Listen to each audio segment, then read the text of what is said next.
मी doctor Aniket Shah, orthopaedic surgeon, Nashik.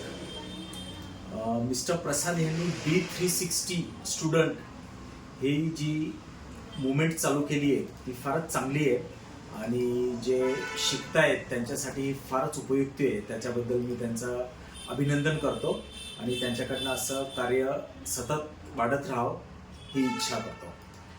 तसंच orthopaedic सर्जनमध्ये आपल्याला तुम्हाला असं सांगता येईल की तुम्ही जेव्हा इकडे शिकायला येतात तेव्हा काही तुम्हाला जे प्रॉब्लेम्स येतात ऑर्थोपेडिक दृष्टीने त्याच्याबद्दल मी तुम्हाला माहिती देतोय.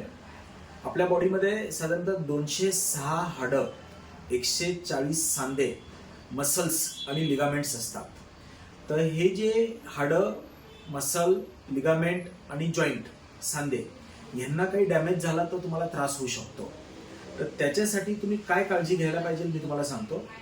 नंबर 1 माझं असं राहील की तुम्ही रोज 1 तास तरी खेळायला पाहिजे. भरपूर अभ्यास करा पण 1 तास रोज खेळलं पाहिजे. आणि जेव्हा तुम्ही खेळतात तेव्हा सुरुवातीला तुम्ही वॉर्मअप करायला पाहिजे आणि खेळणं झाल्यानंतर तुम्ही स्ट्रेचिंग करायला पाहिजे. वॉर्मअप केलं तर लिगामेंट स्ट्रेच होतात आणि तुम्हाला लिगामेंट इंजुरी होत नाही. आणि शेवटी जर स्ट्रेचिंग केलं तर मसलमधलं जे टॉक्सिक पदार्थ असतात ते बाहेर निघून जातात. त्याच्यानंतर तुम्ही अभ्यासाला जेव्हा तासनतास बसतात तेव्हा तुम्ही प्रॉपर बसायला पाहिजे. प्रॉपर म्हणजे पाठ सरळ पाहिजे त्याच्यामध्ये. आणि जर तुम्ही कॉम्प्युटरवर अभ्यास करत असाल तर तुम्हाला एक फोटो दाखवतो. हा फोटोमध्ये जर तुम्ही बघितलं तर एल्बोला 90 डिग्रीज यायला पाहिजे.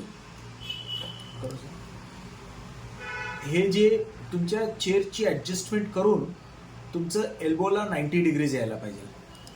करेक्ट. तसंच तुम्ही जर मोबाईल बघत असेल तर मोबाईल बघताना एक प्रक्रिया आहे, तुम्हाला परत दाखवतो की मोबाईलमध्ये असं मान खाली वाकून मोबाईल नाही बघायचा. 60 डिग्री मान वाकवली तर 27 किलो वजन मानेवर येतं आणि जर हे सरळ ठेवलं तर 4 किलो वजन येतं. तर अशा थोड्याफार जर काळज्या घेतल्या तर तुम्हाला इजा होणार नाही. तुम्हाला पाठदुखी, मानदुखी होणार नाही किंवा लिगामेंटला इजा होणार नाही आणि तुम्ही जर फिट राहिला तर जास्त अभ्यास करू शकाल. थँक्यू.